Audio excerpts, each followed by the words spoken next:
Daily taste the daily చేతుల మీద ఆవిష్కరణ కావడం ఎట్లా అనిపిస్తుంది?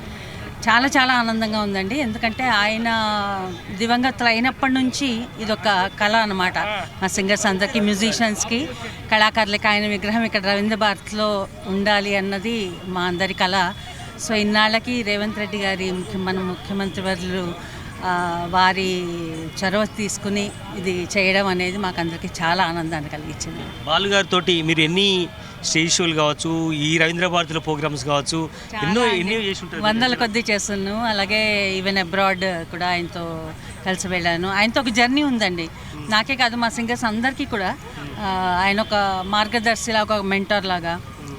సో మేము ఏ సలహాలు అడిగినా, ఎప్పుడు ఏది అడిగినా, అంటే ఒక పాటనే కాదు, ఈవెన్ జీవితంలో కూడా ఆయన మాకు ఒక మార్గదర్శిగా, ఒక అండగా ఉన్నారు ఎప్పుడు.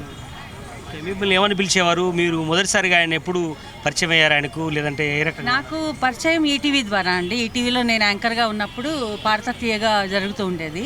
సో సారథి స్టూడియోస్ ఆ సెట్లో కలుసుకోవడం జరిగేది అనమాట.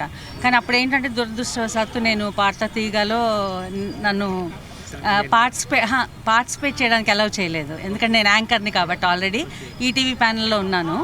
సో అందుకని నన్ను అలౌ చేయలేదు. నాకు అది ఎప్పుడు బాధగా ఉండేదన్నమాట. సో బాలుగారితో ఎప్పుడు అనేదాన్ని, చాలా బాధగా ఉందండి, నేను ఒక్కదాన్నే పాడలేదు పాడతా తీయగాలో అని.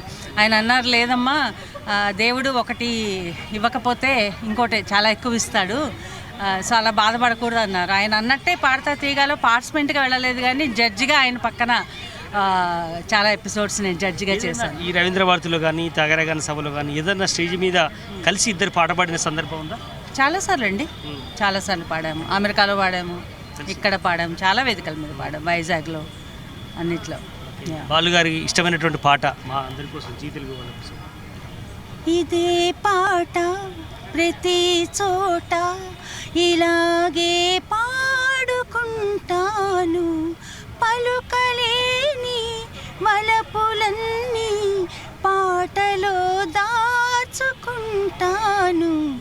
ఇదే పాట ప్రతి చోట ఇలాగే పాడుకుంటాను. ఇంకొక పాట మా కోసం.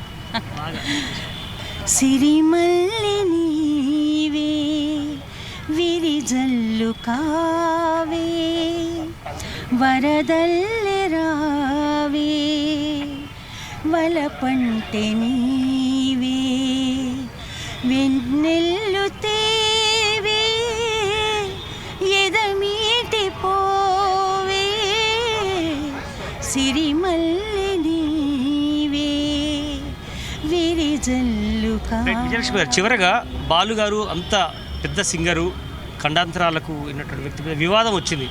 ఇక్కడ లోకల్లో ఉన్నటువంటి వాళ్ళందరూ కూడా ఆంధ్రప్రదేశ్లో పెట్టుకోవచ్చు కదా, లేదా మరో రాష్ట్రంలో పెట్టుకోవచ్చు కదా, ఇక్కడ చాలామంది చనిపోయి ఉన్నారు తెలంగాణ ఉద్యమాల కోసం, అలాంటి వాళ్ళ విగ్రహాలు పెట్టాలి కదా, బాలుగారి విగ్రహం మరో చోట కూడా అవకాశం ఉంది కదా అంటారు. కానీ ఇక్కడ చిన్న లాజిక్ అండి.